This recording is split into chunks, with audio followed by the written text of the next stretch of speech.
রচনা দেবী তার দুই ছেলে দেব এবং হিরণের সঙ্গে বাস করে। দেব এবং হিরণ দুজনেই চাকরি পেয়ে গেলে রচনা দেবী এবার ঠিক করে সে তার দুই ছেলের বিয়ে দেবে।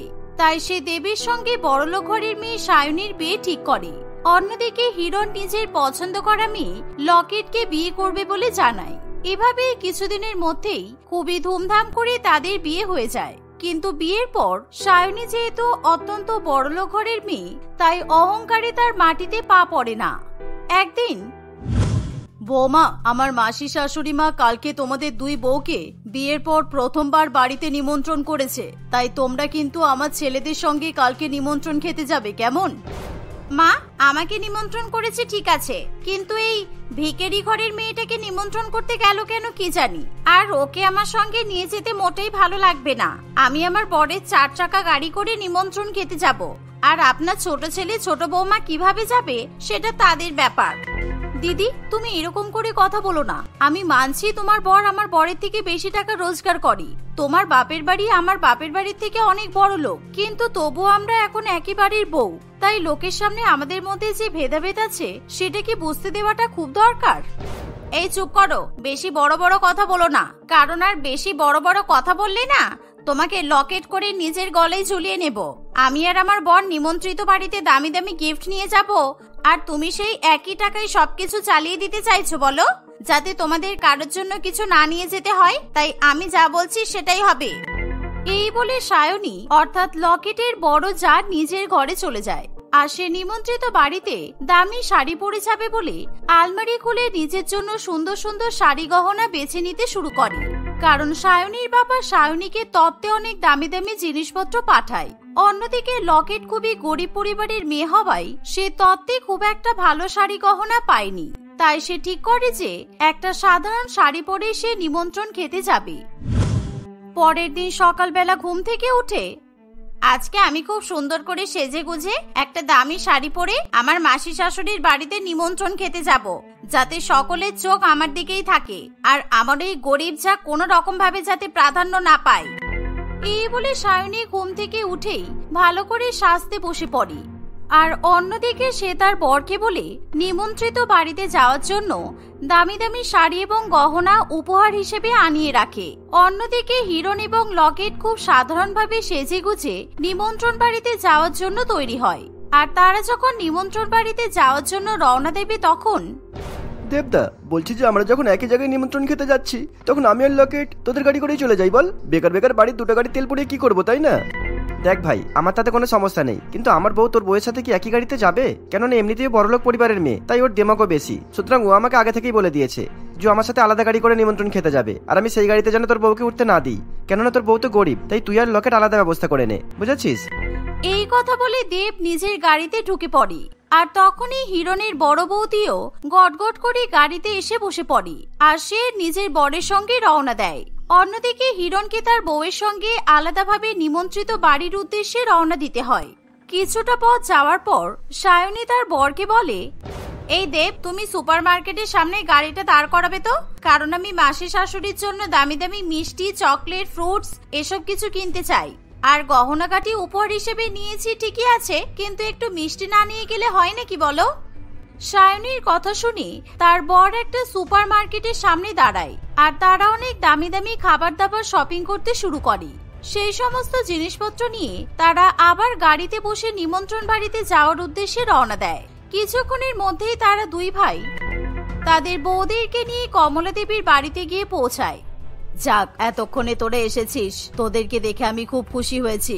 আমি আর আমার পরিবার অনেকক্ষণ ধরে তোদের জন্য অপেক্ষা করছিলাম। কমলা দেবী এই বলে দুই বৌমার দিকে তাকায়, কিন্তু দুজনের পোশাক দেখে সে ভালো করে বুঝতে পারে যে সায়নী বড়লোক পরিবারের মেয়ে আর লকেট হলো ভীষণ গরিব। কারণ সায়নী একটা দামি লাল রঙের বেনারসি শাড়ি পরেছিল, আর তার সাথে সে গহনাও পরেছিল। আর অন্যদিকে লকেটের পরনে ছিল পুরানো একটা তাঁতের শাড়ি। এর ফলে প্রথম থেকেই কমলা দেবী এবং তার পরিবার লকেটকে একটু তুচ্ছ তাচ্ছিল্যের নজরে দেখতে শুরু করে। মাসি দিদা, এই দেখো, আমি তোমার জন্য কত ভালো ভালো গিফট এনেছি।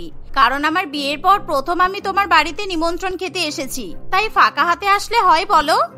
অন্যদিকে দেব যখন তার গাড়ি থেকে দামি দামি মিষ্টি, শাড়ি, জামা কাপড়, গহনা ইত্যাদি উপহার নামিয়ে নিয়ে আসে, তাই দেখে কমলা দেবীর একেবারে চক্ষু চড়ক গাছ হয়ে যায়, কারণ সে বরাবরই এরকম দামি দামি উপহার পছন্দ করে। ওরে বাবা, এই উপহারগুলো কি সুন্দর! আমি আমার জীবনে কখনো এত দামি দামি উপহার দেখিনি। রচনা খুবই ভাগ্য করে এত বড়লোক ঘরের বৌমা পেয়েছে। দাও, আমি এই জিনিসগুলো নিয়ে আমার ঘরে রেখে আসি। হ্যাঁ মাসি দিদা, আমি আমার মায়ের কাছ থেকে শুনেছিলাম যে আপনি নাকি সুন্দর সুন্দর শাড়ি গহনা পরতে ভালোবাসেন, আর তার সাথে সাথে দামি দামি মিষ্টি খেতেও পছন্দ করেন, তাই কিন্তু আমি আপনার জন্য মনে করে এগুলো নিয়ে এসেছি। এই কথা শুনে গরিব ছোট যা লকেট একেবারে চুপ করে দাঁড়িয়ে থাকে, কারণ সে তার মাসি দিদার জন্য শুধুমাত্র আমের আচার নিয়ে আসে, আর লকেট সেই আচার নিজের হাতেই তৈরি করে। কিন্তু এত দামি দামি উপহারের মাঝে সে নিজের আচার উপহার হিসেবে দেওয়ার কথা আর ভাবতে পারে না। কি ব্যাপার লকেট, তুমি এরকম মুখ চুন করে দাঁড়িয়ে আছো কেন? আমি জানি তোমার আমাকে দামি দামি উপহার দেওয়ার মতো ক্ষমতা নেই। আমি তোমার কাছ থেকে কিন্তু উপহার চাইছি না। তুমি যে আমার বাড়িতে নিমন্ত্রণ খেতে এসেছো, এটাই কিন্তু অনেক ভালো, কারণ আমার তোমাকে দেখলে খুবই কষ্ট হয়, আর তুমি যে ফাঁকা হাতে আসবে এটাই তো স্বাভাবিক ব্যাপার। না না মাসি দিদা, আমি ফাঁকা হাতে আসিনি তো। আমি আপনার জন্য আর আপনার পরিবারের জন্য এই আমের আচার তৈরি করে এনেছি। এই নিন, আজকের খাওয়া দাওয়া হয়ে গেলে আমরা সবাই মিলে আমের আচার খাবো, টক ঝাল মিষ্টি আচার। আমের আচারের কথা শুনি সায়নী ভীষণ পরিমাণে জোরে জোরে হেসে ওঠে, আর সঙ্গে সঙ্গে সে তার গরিব ছোট যাকে অপমান করতে শুরু করে দেয়। এমনকি কমলা দেবীও তাকে সবার সামনে ছোট করে। না না, আমাকে আর আচার উপহার হিসেবে দিতে হবে না, কারণ এরকম আচার 100-150 টাকা দিলে দোকানে কিনতে পাওয়া যায়, তাই তুমি বেকার বেকার এই আচার না নিয়ে এলেও পারতে। এই বলে কমলা দেবী সায়নীর দামি দামি উপহার নিয়ে ঘরে চলে যায়, আর সেই উপহারগুলো সে আলমারিতে বন্ধ করে রাখে। কিছুক্ষণ পর সময় আসে সায়নী এবং লকেটকে খাওয়া দাওয়া পরিবেশন করার। ঠিক এমন সময় সায়নী এবং তার বর দেব টেবিলে সবার সঙ্গে খেতে বসে পড়ে, কিন্তু সেখানে লকেটের জন্য কোনো জায়গা হয় না। বলছি, এখানে তো বসার জায়গা নেই, তাহলে আমরা কোথায় বসবো একটু বলতে পারবেন মাসি দিদা? দেখো, আমার ডাইনিং টেবিলটা একটু ছোট, তাই এখানে আমি সবার বসার জন্য ব্যবস্থা করতে পারিনি। আমি ভেবেছিলাম তোমার বরের পাশে তোমাকে বসিয়ে খাওয়াবো, কিন্তু আমার মনে হয় না তোমার এখানে জায়গা হবে বলে, তাই আমি তোমাকে মাটিতে একটা চাদর পেতে দিচ্ছি। তুমি এই চাদরের উপর বসে খেয়ে নাও, কেমন? কমলা দেবীর মুখে এমন কথা শুনে লকেট ভীষণ পরিমাণে অপমানিত বোধ করে, আর এটা দেখার পর হিরণও কিছুতেই টেবিলে বসে খাবার খেতে চায় না। আর ঠিক সেই সময় কমলা দেবী একটা ছোট্ট চাদর পেতে লকেটকে মাটিতে খাবার দিয়ে খেতে বসিয়ে দেয়, আর এরকম মাটিতে খাবার খেতে বসে লকেটের চোখ থেকে টপ টপ করে জল পড়তে শুরু করে। দেখো লকেট, তোমাকে মাটিতে বসে খেতে হচ্ছে বলে তুমি কিছু মনে করলে না তো? না না মাসি দিদা, ও আবার কি মনে করবে? আমি তো শুনেছি ও বিয়ের আগে নাকি এরকম মাটিতে বসেই খাবার খেত। ওর বাবার তো টেবিল চেয়ার কেনার মতো কোনো ক্ষমতা নেই। ওর বাবা সামান্য একজন কাঠের দোকানে কাজ করে, এই মাটিতে বসে খেলেই ও বরঞ্চ বেশি শান্তি পাবে। এমন কথা শুনে কমলা দেবী এবং তার পরিবার ভীষণ জোরে জোরে হেসে ওঠে, আর তারা ভীষণ আনন্দ করে মাছ, মাংস, ডিম, চিকেন, মটন, বিরিয়ানি খায়, আর সেই সাথে চিংড়ি মাছের মালাইকারি, ডিমের ভাপা, সমস্ত রকমের খাবার দাবার খেতে থাকে। আর যখন লকেটকে খাবার দেওয়ার সময় আসে, সেই সময় লকেট, আমি তোমার শাশুড়ি মায়ের কাছ থেকে শুনেছি তুমি বাপের বাড়িতে সেরকম একটা খাওয়া দাওয়া করতে না, তাই আমি কিন্তু তোমার জন্য বেশি খাওয়া দাওয়ার ব্যবস্থা করিনি, কারণ এত বড় লোকের খাবার খেয়ে তোমার যদি আবার পেট খারাপ করে, তাই আমি তোমার জন্য পাতলা ডাল আর ভাত রান্না করেছি, তুমি সেটাই খেয়ে নাও। এই বলে কমলা দেবী সকলকে বড়লোকি খাবার খেতে দিলেও লকেটকে গরিবের খাবার খেতে দেয়। এরকম নিমন্ত্রিত হয়ে লকেট এত বাজেভাবে অপমানিত হবে সেটা সে কল্পনাও করতে পারেনি। এমনকি হিরণও ভীষণ পরিমাণে লজ্জিত হয়ে পড়ে। আমার বউ গরিব বলে আপনারা এতক্ষণ ধরে অনেক অপমান করেছেন, কিন্তু ও তো এখন গরিব নয়, এখন ও আমার বউ, সুতরাং এখানে দয়া করে ওকে লজ্জা দেবেন না। আর আপনারা যদি নিমন্ত্রণ করে লোককে এরকম ভাবে অপমান করেন, তাহলে আমাকে আর আমার বউকে নিমন্ত্রণ করলেন কেন? আমরা তো না আসলেই হতো, শুধুমাত্র দাদার বউ দিলেই তো পারতো। আরে ভাই, তুই এমন ভাবে রেগে যাচ্ছিস কেন রে? তোকে আমি বারবার বারণ করছিলাম যে এই গরিব ঘরের মেয়েটাকে বিয়ে করিস না, কারণ বিয়ের পর প্রথম নিমন্ত্রণ পেলে তোকে এইসব কথা শুনতে হবে, তাই তুই শুধু শুধু বেকার এই গরিব মেয়েটাকে বিয়ে করে আনতে গেলি। ধুর, গরিব মেয়েকে বিয়ে করার জন্য যদি আমাকে কথা শুনতে হয়, তাহলে আমি আর কোনোদিনও কোনো নিমন্ত্রণ বাড়ি অ্যাটেন্ড করবো না, কেননা এই সমস্ত নিমন্ত্রণ বাড়িতে খাবার চেয়ে আমার কাছে আমার বউ অনেক প্রিয়, বুঝেছিস? এই বলে হিরণ খাবারের টেবিল ছেড়ে উঠে পড়ে। আর সে লকেটকে নিয়ে বাড়িতে ফিরতে যাবে এমন সময় কমলা দেবী নিজের ব্যবহারে ভীষণ পরিমাণে লজ্জিত বোধ করে। আর সে যেহেতু প্রেসারের রোগী ছিল তাই এসব কথাবার্তা সে সহ্য করতে পারে না। হঠাৎ করে সে অজ্ঞান হয়ে মাথা ঘুরে পড়ে যায়। কিন্তু সায়নী যতই বড়লোক হোক না কেন স্বাভাবিকভাবে তার বুদ্ধি খুবই কম, তাই সে অসুস্থ মানুষকে দেখে বোকার মতো এক জায়গায় দাঁড়িয়ে থাকে। কিন্তু অন্যদিকে দেখো, তোমরা দয়া করে বোকার মতো দাঁড়িয়ে থেকো না, কারণ মাসে দিদির শরীর কিন্তু খুব খারাপ করেছে। আমার মনে হচ্ছে ওনার প্রেসার খুব লো হয়ে গেছে, তাই আমাদেরকে যে করে হোক এখন প্রেসার মাপার যন্ত্র দিয়ে ওনার প্রেসারটা মাপতে হবে, আর ওনাকে ওষুধ দিয়ে কিংবা নুন চিনির জল খাইয়ে সুস্থ করতে হবে। এই বলে লকেট কমলা দেবীর ঘরে তাড়াতাড়ি যায় আর প্রেসার মাপার যন্ত্র নিয়ে কমলা দেবীর প্রেসারটা মেপে নেয়। প্রেসার মেপে দেখার পর লকেট কমলা দেবীকে নিজের বুদ্ধিমতো ওষুধ খাইয়ে দেয় আর নুন চিনির জল খাইয়ে তাকে কিছুটা সুস্থ করে তোলে। আর এই দেখে সায়নী একেবারে হিংসায় জ্বলে পুড়ে ছাই হয়ে যায়। তুমি কেন একজন অসুস্থ মানুষকে এরকম নুন চিনির জল খাওয়াতে গেলে? তুমি কি নিজেকে ডাক্তার মনে করেছো? এখানে নিমন্ত্রণ খেতে এসে তুমি মানুষের জীবনে বিপদ ডেকে আনছো। তুমি এসবের থেকে দূরে থাকো, আমাদের এখন ডাক্তারকে ডাকা উচিত। না না, আর ডাক্তার ডাকতে হবে না, কারণ আমি আগের থেকে অনেকটাই সুস্থ বোধ করছি। আর লকেট আমাকে নুন চিনির জল খাইয়ে সত্যি খুব ভালো করেছে। আর লকেট, তুমি প্রেসার কিভাবে মাপতে জানো? আর তুমি কি করে বুঝলে যে নুন চিনির জল খাওয়ালে আমি সুস্থ হয়ে যাব? আমি গরিব হতে পারি, কিন্তু তার মানে এই নয় যে আমি অশিক্ষিত। আমি অনেক কষ্ট করে নার্সিং পড়াশোনা কমপ্লিট করেছি, আর আমার বড় যা বড়লোক হওয়ার জন্য খুব অহংকার করে। কিন্তু আমি যতদূর জানি আমার বড় যা মাধ্যমিক ফেল। আমি কখনো কিন্তু তাই নিয়ে আমার বড় যাকে অপমান করিনি, আর ভবিষ্যতে করবও না, কারণ আমার কাছে শিক্ষার একটা দাম আছে। কিন্তু আজকে বাধ্য হয়ে বলতে হচ্ছে, দিদি তুমি বড়লোক হলেও তুমি একেবারে অশিক্ষিত। তোমার বাবা মা তোমাকে শুধু টাকা দিয়ে বড় করেছে, ভালো শিক্ষা দিতে পারেনি। এই কথা শুনে সায়নী একেবারে লজ্জায় মাথা নত করে নেয়। আর এভাবে নিমন্ত্রণ বাড়িতে খেতে এসে তার বড়লোকই অহংকার পুরোপুরি ধ্বংস হয়ে যায়। আর কমলা দেবী নিজের খারাপ ব্যবহারের জন্য লকেটের কাছে ক্ষমা চায়। সেই সাথে লকেটকে সে আবার ভালোভাবে অতিথি আপ্যায়ন করে। কয়েক ঘন্টা পর তারা আবার সবাই মিলে বাড়িতে ফিরে যায়। কিন্তু বাড়িতে ফিরে আসার পর বড়লোক সায়নী আর কোন রকম ভাবেই লকেটকে অপমান করার কোনো চেষ্টা করে না। তারা সকলে মিলে হাসি খুশি বসবাস করতে থাকে। মদনবাবু তার স্ত্রী মোহিনী দেবী, ছেলে প্রীতম এবং বৌমা মীনাক্ষীর সঙ্গে শহরে বাস করে। মদনবাবু এবং মোহিনী দেবী দুজনেই গ্রামের মানুষ ছিল, অর্থাৎ তাদের আদি বাড়ি ছিল গ্রামে। পরবর্তীকালে ছেলে শহরে চাকরি পেয়ে যাওয়ায় তারা সকলেই গ্রাম থেকে শহরে এসেই থাকতে শুরু করে। আর প্রীতম শহরের মেয়ে মীনাক্ষীর সঙ্গে বিয়ে করে সুখে সংসার করতে থাকে। একদিন মদনবাবু কোনো এক বিশেষ কাজের সূত্রে গ্রামে কিছুদিনের জন্য থাকতে যায়। কিন্তু সে যখন গ্রাম থেকে ফিরে আসে তখন সে একা একা ফিরে আসে না। সে 17 বছর বয়সী এক মেয়েকে বিয়ে করে বাড়িতে নিয়ে আসে।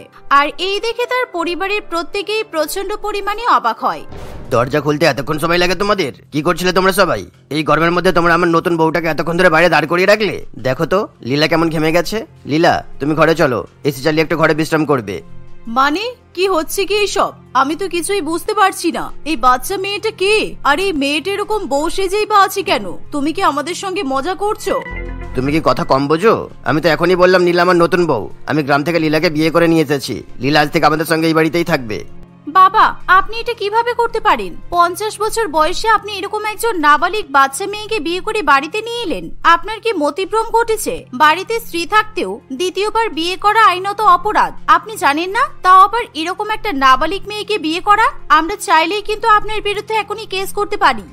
ছি বাবা ছি, তোমাকে বাবা বলতেই আমার লজ্জা করছে। এই বয়সে তুমি এরকম একটা জঘন্য কাজ করবে আমরা তো ভাবতেও পারিনি। তোমার জন্য আমাদের কারো মান সম্মান থাকলো না। মায়ের দিকে তাকিয়ে দেখো তো মা কিভাবে কাঁদছে। একবার তুমি মায়ের কথা ভাবলে না? মা চলো আমরা এখনই পুলিশ স্টেশনে গিয়ে বাবার নামে কেস করব। আমি তোর মাকে নিয়ে কেন ভাবতে যাব? তোর মা কি আমাকে নিয়ে ভাবে কিছু? তোর মা বুড়ি হয়ে গেছে বলে আমার ঠিকঠাক ভাবে খেয়াল রাখতে পারে না। সবসময় শরীর খারাপ লেগেই থাকে তোর মায়ের। কখনো হাতে ব্যথা, কখনো হাঁটুতে ব্যথা, কখনো পায়ে ব্যথা। সেই জন্যই তো আমি লীলাকে বিয়ে করে নিয়ে এসেছি, যাতে লীলাই বৃদ্ধ বয়সে আমার দেখাশোনা করতে পারে। মদন বাবুর মুখে এমন কথা শুনে তার পরিবারের সকলেই প্রচন্ড পরিমাণে হতবাক হয়। মদন বাবু হঠাৎ করে এতটা পরিবর্তিত হয়ে যাবে এটা তাদের সকলেরই কল্পনার বাইরে ছিল। আর তার এরকম অদ্ভুত ব্যবহারে সকলেই রেগে গিয়ে থানায় যেতে যাবে তখনই মদন বাবু তাদেরকে ধমক দিতে শুরু করে। কিন্তু ধমক দিয়েও কোনো কাজ না হলে মদন বাবু তাদেরকে ভয় দেখাতে শুরু করে দেয়। তোমরা আমার নামে কেস করবে তাই তো? ঠিক আছে, তোমরা যাও কেস করতে, আমি এখনই সুইসাইড করব। তোমরা এসে আমার মরা মুখ দেখতে পাবে। কি মোহিনী, তুমি এটাই চাও তো আমি মরে যাই? তুমি তো চাও না আমি সুখে শান্তিতে বেঁচে থাকি। মদন বাবুর মুখে এমন কথা শুনে মোহিনী দেবীর প্রচন্ড পরিমাণে ভয় পেয়ে যায়, কারণ সে কোনোভাবেই নিজের স্বামীর মৃত্যু সহ্য করতে পারবে না। বিয়ের পর থেকে সে তার স্বামীকে খুবই ভালোবেসে এসেছে।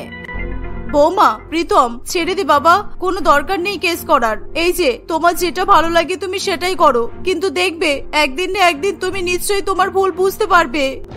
এই বলে মোহিনী দেবী কাঁদতে কাঁদতে নিজের ঘরে চলে যায়। মায়ের এমন সিদ্ধান্তে প্রীতম এবং মীনাক্ষীরও কিছু করার থাকে না। সেদিন থেকে 17 বছর বয়সী লীলা মদন বাবুর দ্বিতীয় স্ত্রী হয়ে সেই বাড়িতে সবার সঙ্গে থাকতে শুরু করে, কিন্তু বাড়ির কেউই তাকে সহ্য করতে পারে না। এমনকি মদন বাবুর সঙ্গেও এখন বাড়ির সকলের সম্পর্ক বিচ্ছিন্ন হয়। কি হলো, তোমরা সবাই খাবার খেয়ে নিচ্ছ?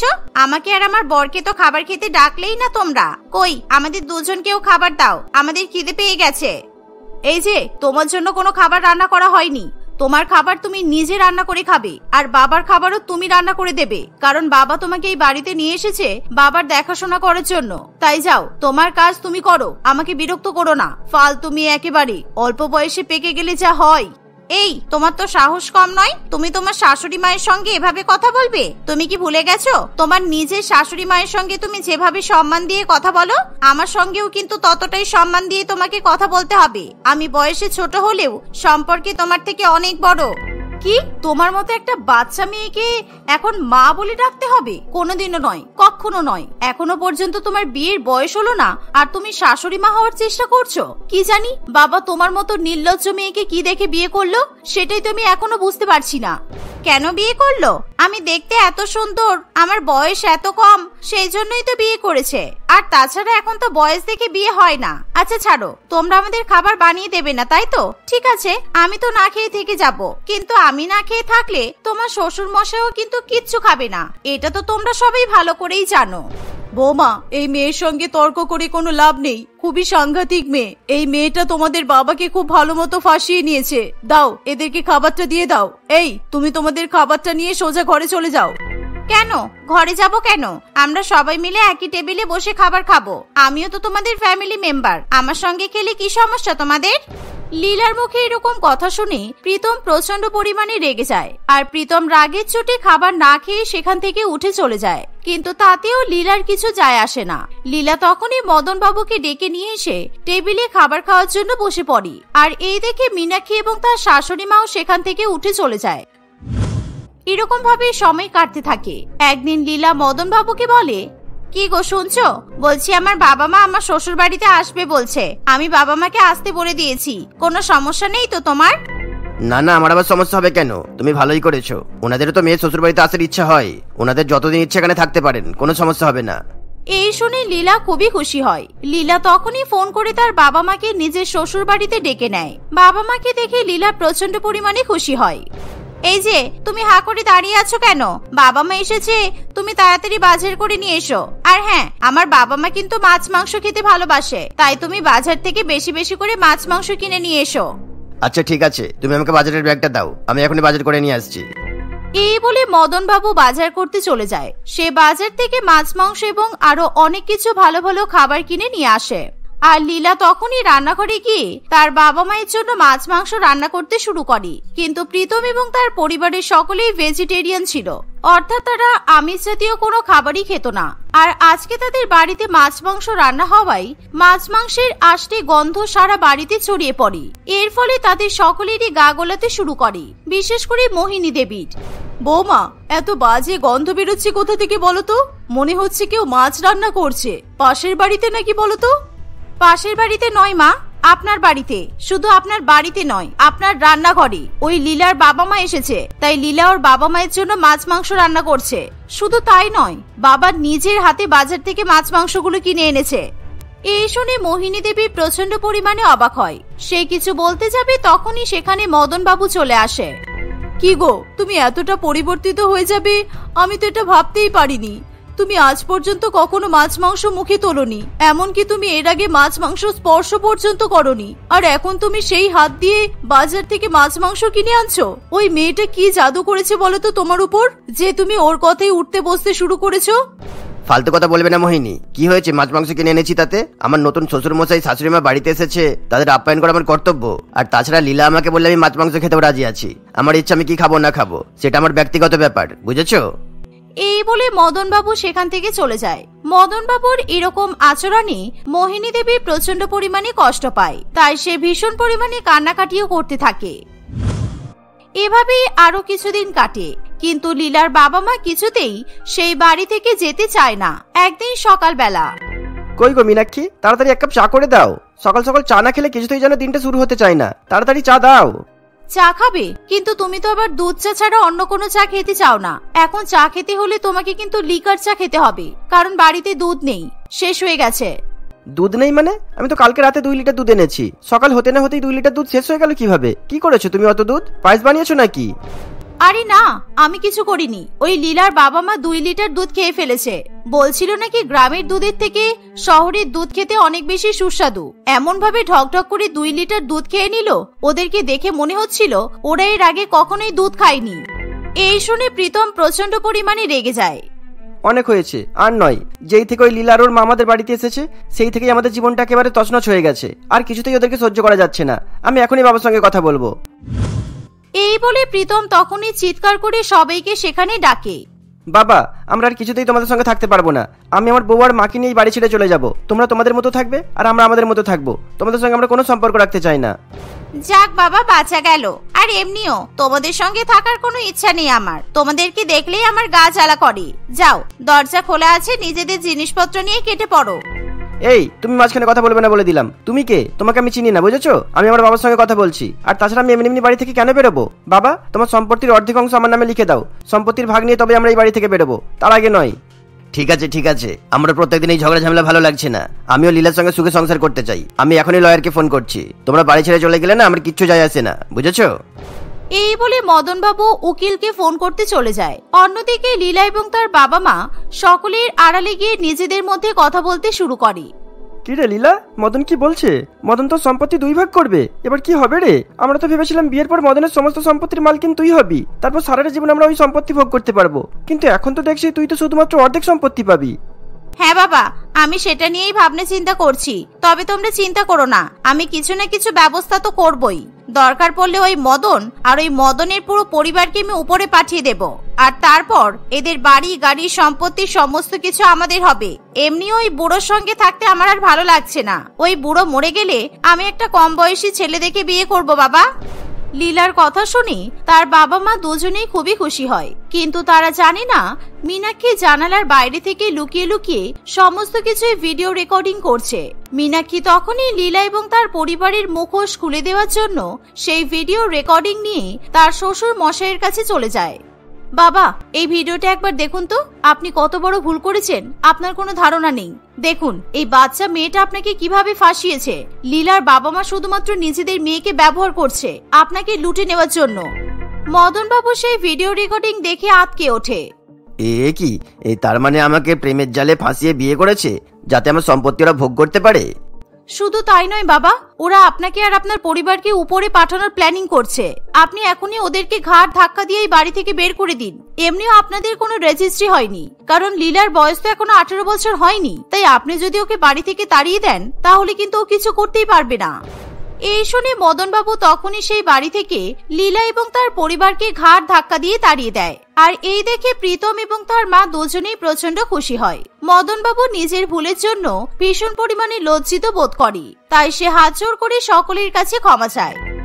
মোহিনী, আমাকে ক্ষমা করে দাও মোহিনী। আমি তোমাকে অনেক কষ্ট দিয়েছি।